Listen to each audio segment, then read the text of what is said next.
Hoy, cuando nos encontramos en el calendario gregoriano, 5 de noviembre del año del Señor de 2013, y que estamos a 2 días apenas de conmemorar un aniversario más de la gloriosa, y lo digo sin comillas, Revolución de Octubre. Ya saben que por aquella broma de los calendarios, la Revolución de Octubre se conmemora en noviembre. Eh, Cuando estamos a 2 días de aquella revolución que parecía haber cambiado el mundo y que a lo mejor finalmente, no perdamos la esperanza, acabará cambiándolo, ¿no? La historia es un río que va haciendo heces, que va haciendo meandros, no es no es una recta, no es el Amazonas, ¿no? Y pueden volver a alzarse aquellas banderas de libertad que surcaron los aires en 1917 en las calles del entonces Petrogrado. Pienso yo, para entender lo que está pasando en el mundo y en particular en Rusia. Hoy hablaremos de Rusia y festejaremos este aniversario cuando en el Kremlin hay otro Vladimir. Ya no está Vladimir Ilich, sino que está Vladimir Putin. Putin, prefiero yo ponerle el acento, ¿no? En la I. Bueno, pues les decía que los soviéticos, cuando hagan su revolución, también instauran el calendario soviético propio y que duró bastantes años. Yo creo que cuando Lenin murió todavía era vigente. Fue el puto Stalin el que abolió el calendario soviético. Es esta pinche prepotencia de los revolucionarios franceses del siglo XVIII, de los revolucionarios rusos en el siglo XX y de los revolucionarios cubanos 50 años después. La prepotencia acompaña normalmente a los ideales. Vamos a escuchar, hablando de todo esto, vamos a hacer un homenaje a aquella Unión Soviética en la que se gestaron tantos ideales y tantos sueños. Y vamos a hacerlo de dos maneras. Vamos a escuchar esta grabación insólita, esta grabación única de la voz de Vladimir Ilich Ulyanov, llamado Lenin. ¿Saben ustedes por qué Lenin se llamaba Lenin? Se puso como seudónimo Lenin porque otro revolucionario del Partido Socialdemócrata de Rusia, pero menchevique, se puso como seudónimo. Usaban seudónimos, disque para disimularse frente a la policía, nombres clandestinos, digamos.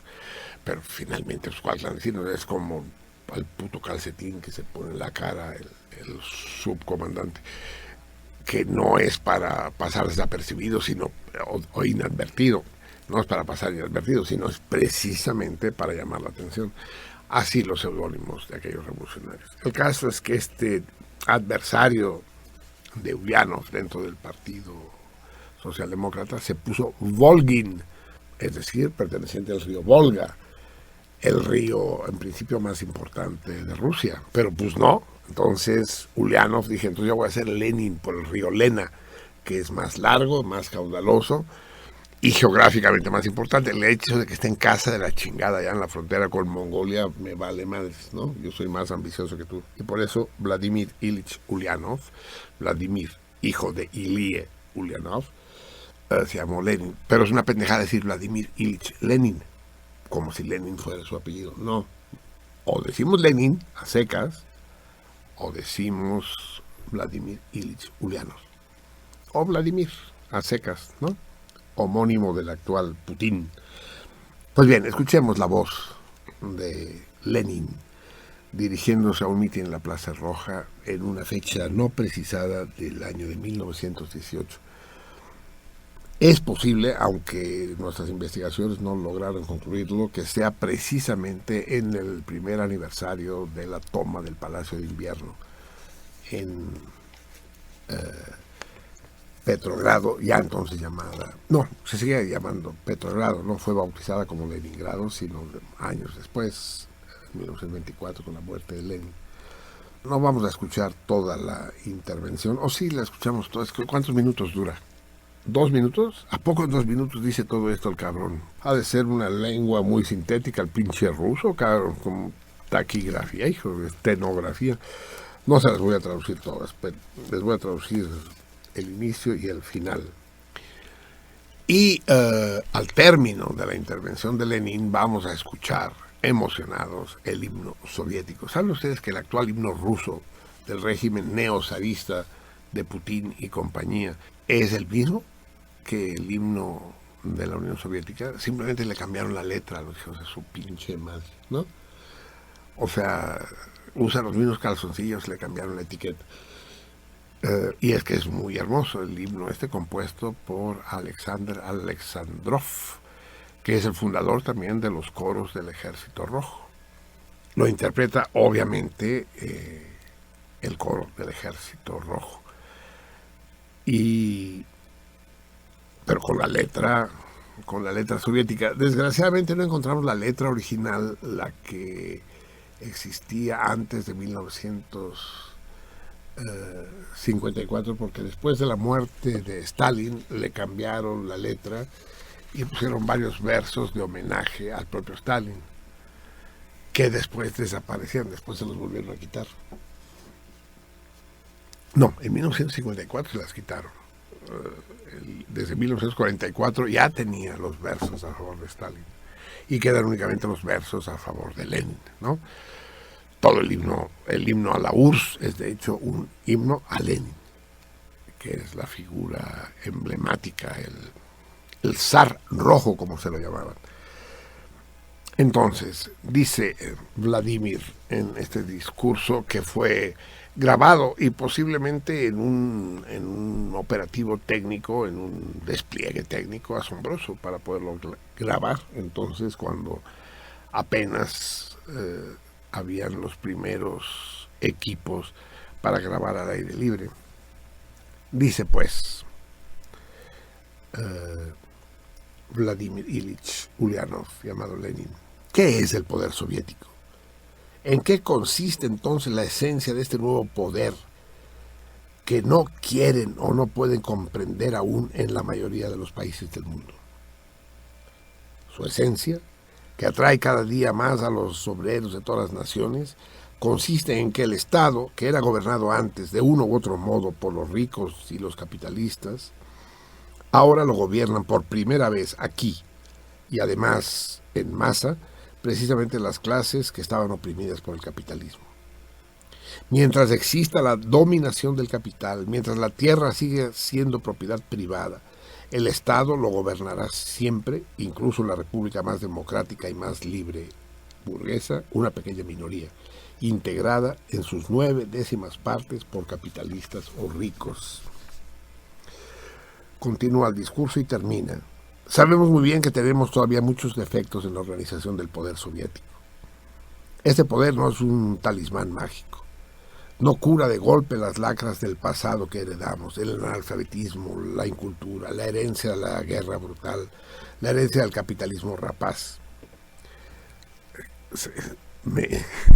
Al leerlo, me dan ganas de leerlo con acento cubano, porque parece que esté yo oyendo a Fidel. En cambio, permite pasar al capital, al socialismo, permite el tránsito a una sociedad libre de clases. Ofrece a los oprimidos de ayer la posibilidad de elevarse y de tomar cada vez más en sus manos todo el gobierno del Estado, toda la administración de la economía, toda la dirección de la producción. El poder soviético es el camino que abre la senda al socialismo, a esas trabajadoras, y por eso es un camino acertado, invencible e irrenunciable. Что такое советская власть? В чем заключается сущность этой новой власти, которой не хотят или не могут понять еще в большинстве стран? Сущность ее, привлекающая к себе рабочих каждой страны все больше и больше, состоит в том, что прежде государством управляли так или иначе богатые или капиталисты, а теперь первый раз управляют государством, притом в массовом числе как раз те классы, которых капитализм угнетал. Даже в самой демократической, даже в самой свободной республике, пока остается господство капитала, пока земля остается в частной собственности, государством всегда управляет небольшое меньшинство, взятое на 9/10 из капиталистов или из богатых. В первый раз в мире власть государства построена у нас, в России, таким образом, что только рабочие, только трудящиеся крестьяне, исключая эксплуататоров, заставляют массовые организации, советы, и этим советам передается вся государственная власть. Вот почему, как ни клевещут на Россию представители буржуазии во всех странах, а везде в мире слово «совет» стало не только понятным, стало популярным, стало любимым для рабочих, для всех трудящихся. И вот почему советская власть, каковы бы ни были преследования сторонников коммунизма в разных странах, советская власть неминуема, неизбежна и в недалеком будущем победит во всем мире. Мы хорошо знаем, что у нас еще много недостатков в организации советской власти. Советская власть не чудесный талисман. Она не излечивает сразу от недостатков прошлого, от безграмотности, от некультурности, от наследия дикой войны, от наследия грабительского капитализма, но зато она дает возможность переходить к социализму, она дает возможность подняться тем, кого угнетали, и самим брать все больше и больше в свои руки все управление государством, все управление хозяйством, все управление производством. Советская власть есть путь к социализму, найденный массами трудящихся, и потому верный, и потому непобедимый.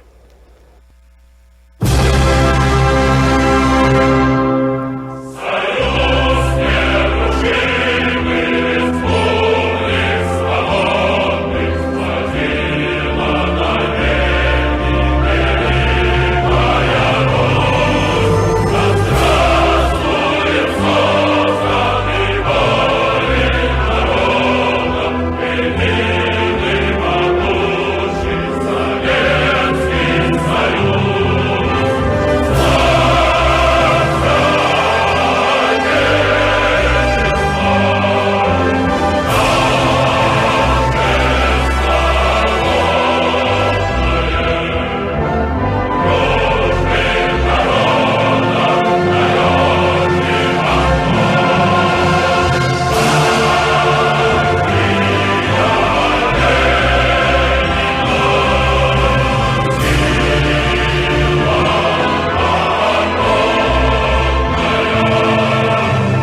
Viva el socialismo, viva la emancipación, viva la victoria de la clase trabajadora sobre los explotadores. Viva el inminente regreso de la lucha por la libertad de los pueblos y los hombres. Viva el sueño que se hará sin duda realidad tarde o temprano.